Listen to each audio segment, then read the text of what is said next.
In the headlines, Labour Party presidential candidate Peter Obi promises to solve Nigeria's flood problem and ensure sufficient food production. Abuja resident Sean Moles others as Turkey set to deploy helicopters and drones. Scientists say Lassa fever vaccine may be available by 2030. And lastly, on the foreign scene, death toll from Saturday's twin car bombing in Mogadishu reaches 100. Hello and welcome to Trust TV News Updates. I am Martia Umar.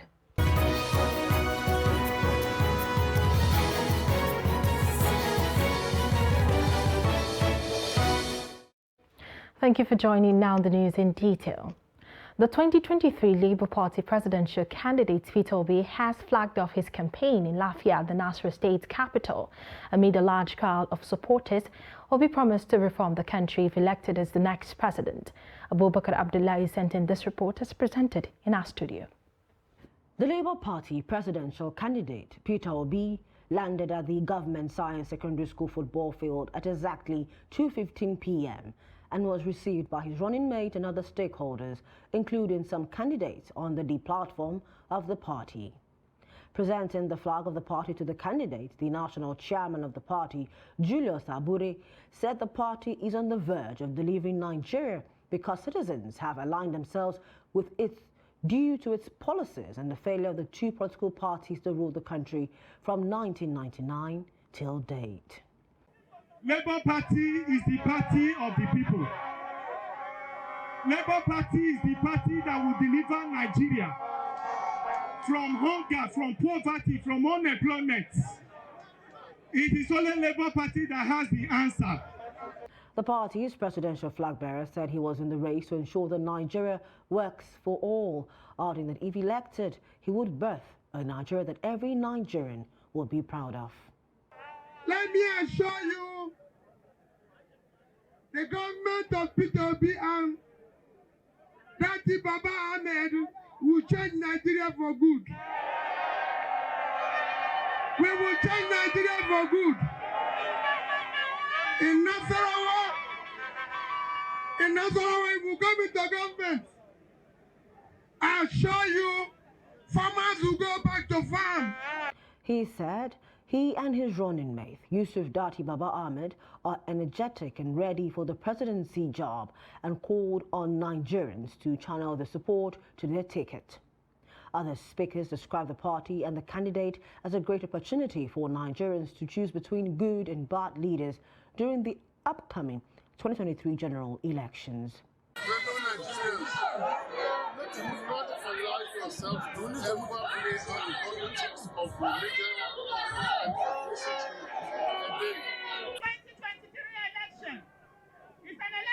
Survivor. Nigeria is at the brink and we do not want it to go down. We are not only voting for ourselves, we are also voting for our children, our grandchildren, and the generation yet unborn. In 2023, I will come here and I will rejoice with the governor of Labour Party in this town.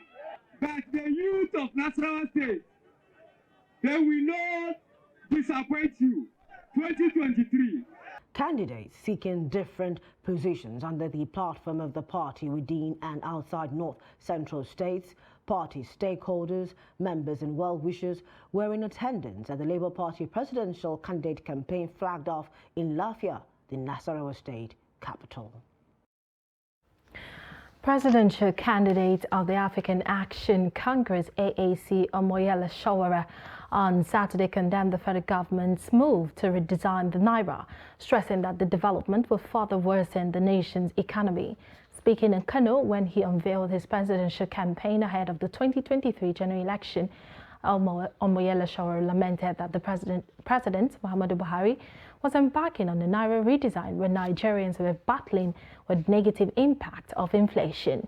Sowore said the economy under his administration is based on trial and error, noting that there's no place where development thrives with security threats and government tries to redesign the Naira. The social activist told journalists that the choice of Kano to unveil the AAC presidential campaign was born out of the city's political consciousness. He pledged to redefine the education system and rejuvenate the country's economy. Showore, who questioned the promise of the ruling All Progressives Congress APC to fight corruption and instill justice, declared that anti-corruption will top his administration's agenda if voted to power in 2023. And the vice presidential candidate of the All Progressives Congress APC, Kashim Shettima, has said he would personally reach out to the presidential candidate of the New Nigeria People's Party, NNPP, Rabiu Musa Kwankwaso, at the appropriate time ahead of the 2023 elections. Shettima, who was delivering a lecture at the Federal Capital Territory Imams Forum on Saturday in Abuja as one of the invited guests, said Kwankwaso is a great leader and, God willing, they will sit together and understand one another at the proper time soon.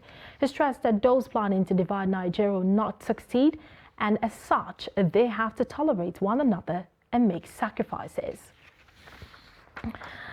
Still on political matters, the Northwest Vice Chairman of the All Progressives Congress, Saliu Lukman, says the party in the zone has reconciled many aggrieved members ahead of the 2023 general elections. He also admitted that there are still others who have made up their mind against any reconciliation. Speaking in a press conference in Kaduna, the APC chieftain noted that there are indicators that the party is waxing stronger and making progress in spite of the disagreements in some states in the zone. Aspirants, including one who actually contested the primary, are now with the candidate and they are part of the campaign council. Of course, one aspirant is in court, you know, and those are the kind of challenges I was telling you. Of course, we have cases like the case in Katsina where one of the aspirants has left the party. Of course, we understand very well there are people who once mindset is formed, you can't change their mindset. We can't force people to remain in the party if their mind, and part of the challenge, and this is why as a party we believe we will work hard to achieve that, we have to elevate the business of politics to the level whereby people who contest the election are able to accept the result of the election even when they don't win it. The Turkish ambassador to Nigeria, Hidayat Bayraktar, has said that the drones and helicopters from Turkey will soon arrive in Nigeria as part of efforts to strengthen the security architecture of the country. Bayraktar made this known during the commemoration of the 99th National Day of the Republic of Turkey in Abuja. He described the security support from Turkey to Nigeria as an achievement from the defense cooperation contract signed between both countries in 2021. He said Turkey was set to extend all kinds of support to Nigeria in its effort to counter security threats by sharing its experience, technical expertise, and technology. He said the Turkish government was also expecting the Nigerian government to reciprocate its legitimate security concerns by taking the necessary steps against the strong presence of terrorist groups in Nigeria. On the bilateral relations between both countries, Bayraktar said he was very proud that 2021 and 2022 had been a period of great achievements in the bilateral relations between Turkey and Nigeria. The FCT command of the Nigerian Police Force has advised residents to remain calm and not go into panic mode following the recent terror alerts from the recent trends of security alerts in the FCT. The advice came on the sidelines of the 20th anniversary of patriotism celebrated by the Cadet Inspection Corps 36th set of 2002 of the police. Noah Samson has more. Beyond the fanfare, the police authorities assured residents of the nation's capital territory that everything was under control and urged them to go about the daily routine without fear of the unknown. The Inspector General of Police has already made it clear that no imminent threat, that Abuja is safe. So everybody should go to his lawful business. For the cadets and other civilians working with the police to ensure the security of lives and property, a pat on the back was not out of place, even as they were admonished not to relent. Today is a great day. It's a very great day for us as member of Corps 36 2002 because we're celebrating 20 years in service. It's not been easy. A lot has happened along the line. I remember when we converged in Woodil back then on the 15th of August 2002. We all come from various parts of the country, different tribes, different religion. We stayed together in the academy for almost 2 years, undergo trainings, endure so many things together, and we become family. And the reason why we're there, not for any other reason, other than to serve this nation, to bring the best, to bring succor to this country. So I'm proud that despite I left the force about 5 years ago to do something different that can also bring support for the service. But I'm proud of my colleagues that despite the situation of the country, they are trying the best. Being a police officer is a privilege, and it's something that whoever has the opportunity should give glory to Almighty God. Because, like we always say, the police is a jack of all trades and master of all. We should know that security is everybody's business. We must support the police, we must strengthen the government, we must make demand from the government to give the police what they deserve. I keep telling people, the only way to know a developed nation is to check their policing. If the police is standard, it means the country is developed. The police is doing its best under the leadership of IGP Asman Alkali, and everything that needed to be done to make the country safe and secure is putting everything in place. And by God's grace, and we are sure with time, everything will be okay with Nigeria. Meanwhile, there was a roadblock from the force headquarters to signal the commencement of the program. Noel Samson, Trust TV News, Abuja. Still on security matters, the construction giant Julius Berger on Saturday shut down the operations in Abuja and its environs following the US and UK advisory of an imminent terror attack in the Federal Capital Territory. Following this, Julius Berger decided to shut down till further notice.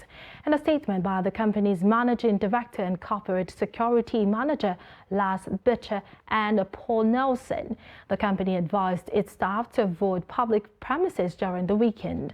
The company reiterated its determination to move to other GBN work or residential locations throughout the weekend as the safety of its workers is important.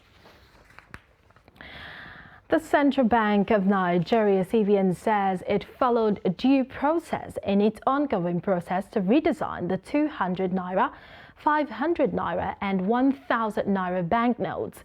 The spokesman for the CBN, Osita Nwani-Sobi, made this known on Friday night in response to the Minister of Finance, Budget and National Planning, Zainab Ahmed, who said her ministry was not carried along by the Apex Bank. Nwani-Sobi expressed surprise at the minister's claim, stressing that the CBN remains a very thorough institution that follows due process in its policy actions. According to Nwani-Sobi, the management of the CBN, in line with the provision of Section 2, subsection B, Section 18, subsection A, and Section 19, subsection A and B of the CBN Act 2007, had duly sought and obtained the approval of President Muhammadu Buhari in writing to redesign, produce, release, and circulate new banknotes. On the timing of the redesign project, Nwani-Sobi explained that the CBN had even tarried for too long, considering that it had to wait 20 years to carry out a redesign, whereas the standard practice globally was for central bank to redesign, produce and circulate new local legal tender every 5 to 8 years. University students across the nation have expressed mixed feelings over the extended academic session as a result of the 8-month strike by Academic Staff Union of Universities, ASU. At the University of Maiduguri, both staff and students have resumed to complete the remaining 2021-2022 academic session. Beatrice Kurisi had a chat with some of the undergraduates on the experiences during the strike. The report. It is a busy day for this set of students on campus. The institution just resumed from an 8-month-old ASU strike, and lectures have already started in some departments in the university. Some of the students looked delighted back in school again, but lamented the wasted months in the academic calendar, which made some of the students to lose confidence in the education system and the zeal to return back to campus. Back to school. So, it was not funny because it happened at the wrong time to me, I might say, because let me say most depends on the kind of salary earners. This 9 months is almost 1 semester, 2 semester again. So if there is no strike, we have been in final year today now. That's why. Actually, I didn't go any visitation. I stayed in this town. And thank God I learned graphics designing. So I went into graphics designing, and then I was like designing it. Then started like designing for people too, and then I get paid. Like that. I didn't want to like stay like idle. I attended cooking classes. I tried new things, watching movies and reading books, just a little, just to while away time. The students pray that the face-off between the federal government and ASU will be completely resolved to avoid future strikes, noting that reoccurrence disrupts plans and future ambitions. Yes, I'm prepared to marry. Before, I'm thinking that I will marry after I finish my degree. But now it is not possible because I don't know when to finish.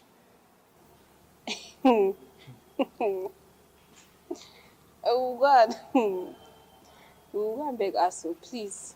And beg federal government too. They should please try and prioritize education, because everyone, since I was growing, they're like, the future. And then because everybody needs us. Like now, okay, for instance, now this person studying engineering, this person studying medicine. We need people to build our houses. At the moment, the students are preparing for their continuous assessment, which will commence next week, and thereafter write examinations, which is scheduled to begin in early November. The rush is to complete uncovered courses before the next semester sets in. You're watching Trust TV News Updates. Coming up shortly, we'll take a look at how declining hospital infrastructure is taking a toll on the health of Nigerians. This and many other stories after the break. Just stay with us.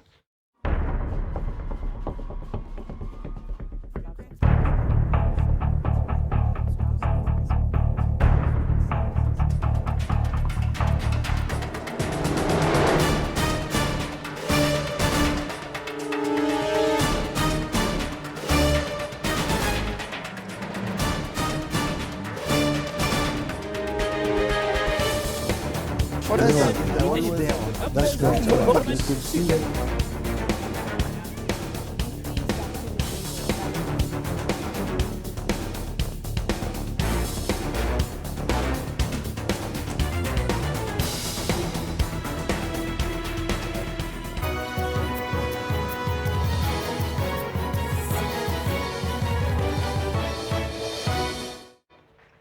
Welcome back. If you're just joining us, this is the news updates on Trust Television.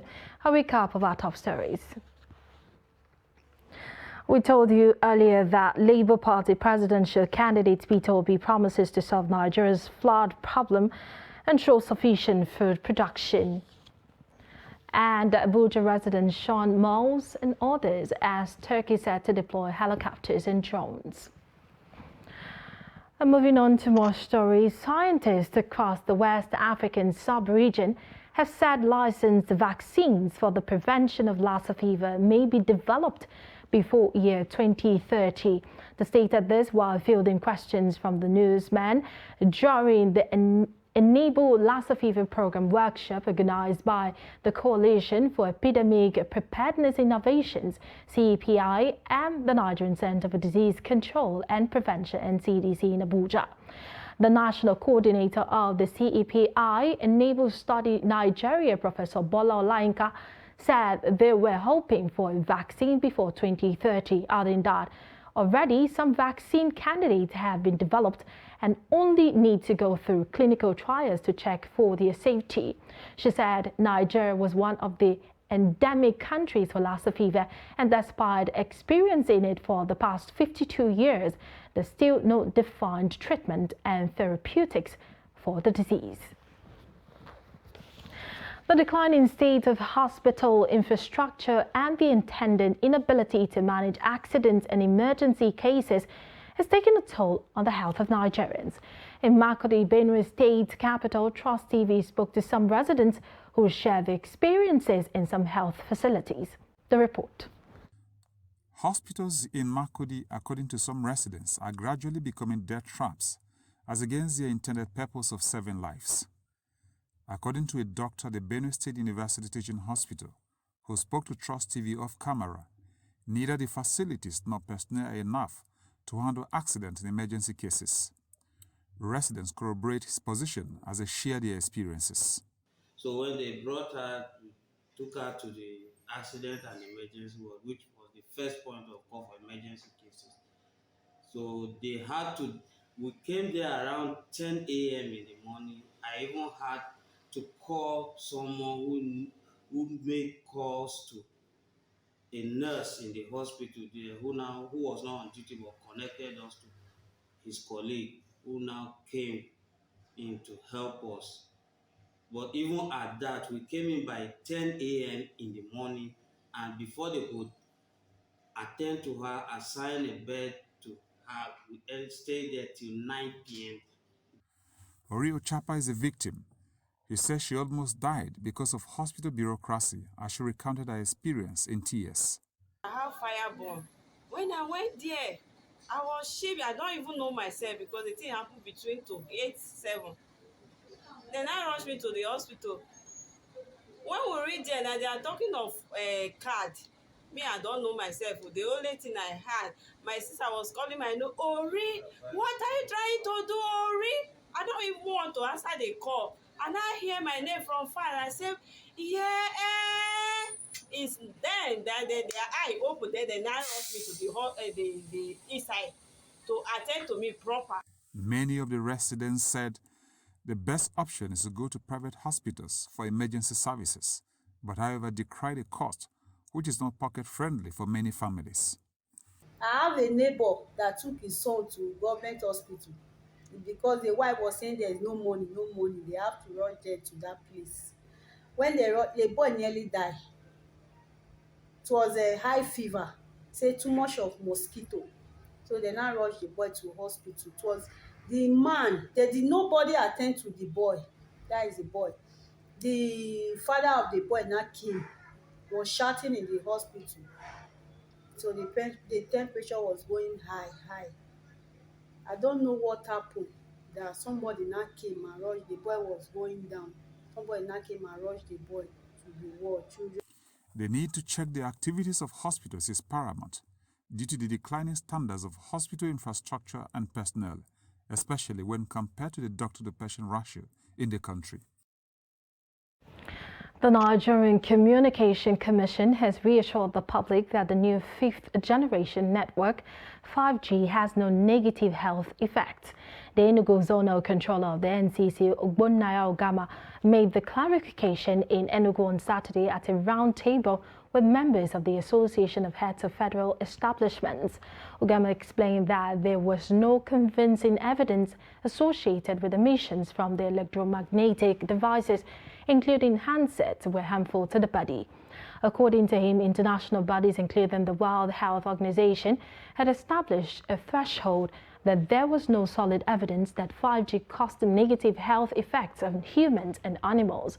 The controller, however, advised users to hold these electromagnetic devices like handsets close to their body if they had doubts. Ogama reiterated the benefit of the 5G network, saying that it was designed to increase speed, reduce latency, and improve flexibility of wireless services.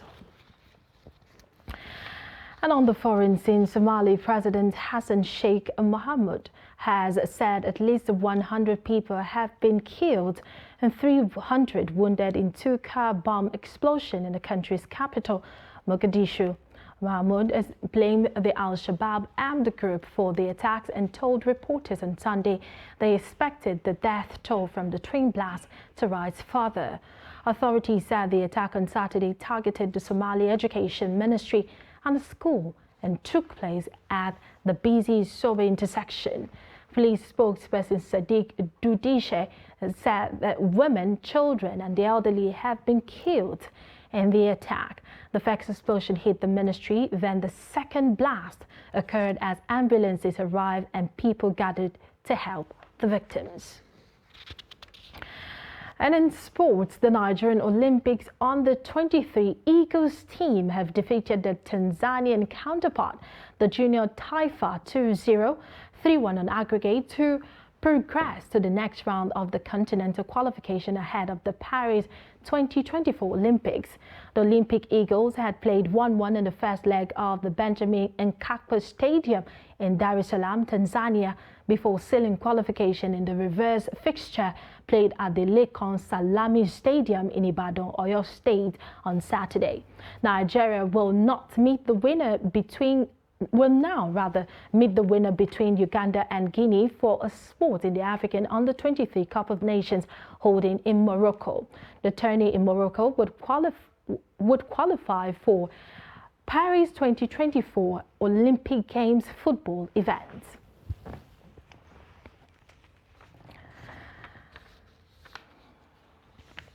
And that brings us to the end of the news update at this hour. For more, you can subscribe to our YouTube channel and follow us across all our social media platforms. I am Martia Umar. Thank you for watching and stay tuned.